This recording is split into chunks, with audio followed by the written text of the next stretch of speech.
People come to this channel for stories that feel real.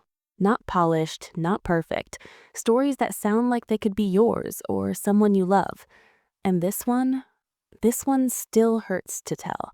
Because this isn't a story about cheating in the traditional way, or screaming fights, or obvious betrayal.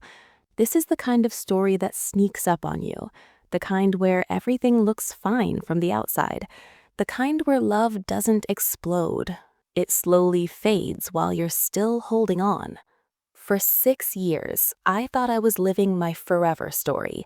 We built a life together, a real one. Shared homes, shared pets, shared dreams.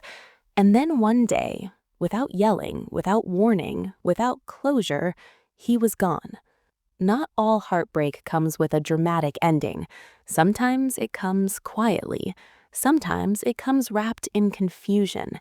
And sometimes it comes back just long enough to break you all over again. If you've ever trusted someone completely, if you've ever been blindsided by the person you thought would never leave, stay with me, because this story doesn't just end once, it unravels. For 6 years, our life felt like something people envied. We met when everything felt possible, when love felt easy and exciting and full of promise. From the beginning, we were inseparable in that effortless way, the kind where silence feels comfortable, where laughter comes easily, where being together feels like home instead of obligation. We didn't just date, we built. We moved in together after 2 years, and before I knew it, 4 years had passed under the same roof. 3 cats became part of our little family, each one with their own personality, routines, and favorite spots on the couch. We traveled whenever we could. Road trips, flights, spontaneous weekends that felt like tiny escapes from reality. We talked about the future constantly, where we'd live, where we'd go next, how we'd grow old together. It wasn't vague fantasy. It felt planned, intentional, real. He was my best friend, not just my partner, the person I told everything to, the one I laughed with first, the one I wanted next to me in every room. That's why the shift felt so subtle at first. He'd pulled away before, emotionally, briefly, and then always come back. So when I noticed it again, I told myself not to panic. People go through phases. Life gets stressful. Not every quiet moment means disaster. But this time, it didn't pass. He started talking less, smiling less, being present less. I'd ask what was wrong, and he'd say nothing. Or he'd say he was just tired, or thinking, or stressed. The answers were always vague, always incomplete, always leaving me with more questions than comfort. Then one day, he said something that stuck with me like a splinter I couldn't remove. He said he wanted to make big life changes. I asked what that meant. He couldn't explain it, or wouldn't. Around this time, my life started collapsing in ways I didn't expect. In 2022, I lost my job. Suddenly, the stability I'd always contributed disappeared. Money became tight, anxiety became constant. We had no choice but to move into my mom's house, a decision that crushed my pride and fed my depression in ways I still struggle to describe. I felt like a burden, like I'd failed, like I was dragging him down. I tried to talk to him. I asked for help, not financially, but emotionally. I needed reassurance. I needed him to tell me we were okay. But he didn't know how to help, and instead of trying to learn, he drifted further away, quietly, politely, like someone slowly stepping back from a fire without ever admitting it's burning them.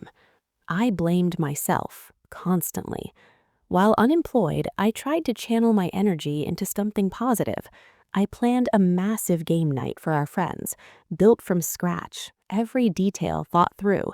It took weeks of planning, effort, and hope. I wanted to feel useful again. I wanted to feel like myself. I wanted to feel like we were still us. The night came. Everyone laughed. Everyone had fun. He smiled, or at least I thought he did. The week before, he'd bought me flowers. We'd gone to a concert days earlier.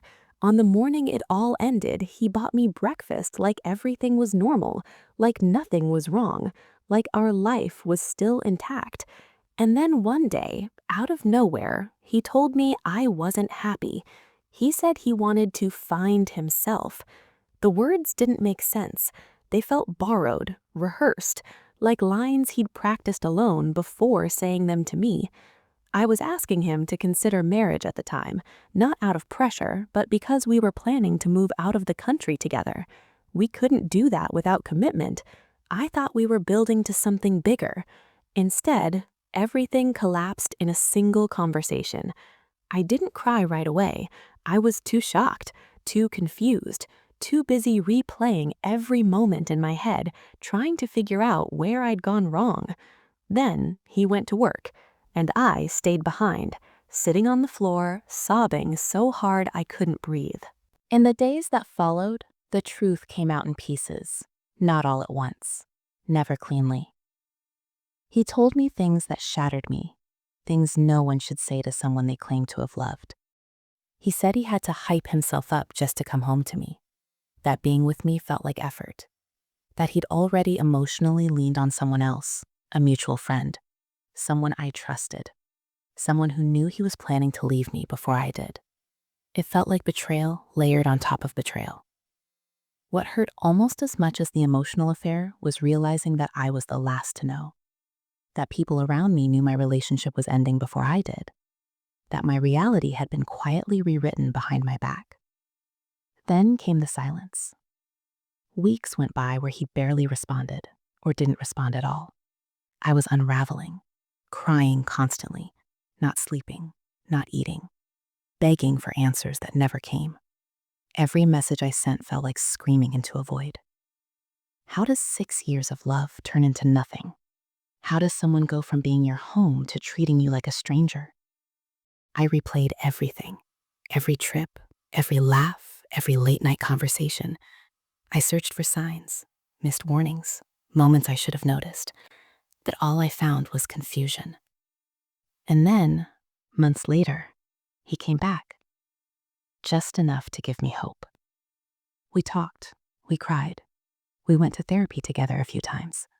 He said he wanted to try, that he was committed, that he missed me. Slowly, painfully, I let myself believe him. We started doing the things we used to, watching shows together, talking more, laughing again. It felt fragile, but real. We even took a trip together. And for a moment, I thought maybe this was our reset. Maybe love really could survive anything. So when we got back, I asked him if we could date again, start fresh, rebuild properly. He said no.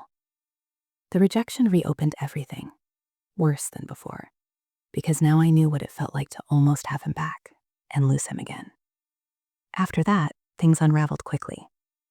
He became distant again. Messages unanswered. Days turned into weeks. Excuses piled up. Too busy, phone broken, overwhelmed. Each explanation chipped away at what little trust I had left. And then one day, he disappeared completely. No goodbye, no closure, no explanation. Just gone. Again. Being abandoned once is devastating. Being abandoned twice by the same person breaks something deeper. I spiraled. Hard. I stopped believing in love, in people, in my own judgment. I couldn't trust anyone, especially myself. I needed antidepressants just to get through the day, anxiety medication to stop the constant panic, therapy sessions that peeled back layers of pain I didn't even know existed. I barely survived it, and I don't say that lightly. The damage wasn't just emotional. It rewired how I see the world, how I see relationships, how I see safety. Loving someone that deeply only to be discarded again taught me that trust isn't guaranteed, no matter how long you've been together, no matter how much history you share. I don't date anymore, not because I don't want love, but because I don't know if I can survive losing it again. Some people move on, some people heal completely. I don't know if I ever will. What I do know is that I'm still here, still standing, still trying to piece together who I am without the future I thought I was building. And maybe that's enough for now. If this story resonated with you, If you've ever been blindsided, ghosted, or left questioning your worth, you're not alone. There are more stories like this. Real stories, messy stories, stories people don't usually say out loud. This channel exists for those moments when you need to feel seen, when you need to know someone else survived something that felt impossible. If you want more stories like this, stay with us. Watch the next video. And remember, just because someone walked away doesn't mean your story ended too. Sometimes it's just beginning.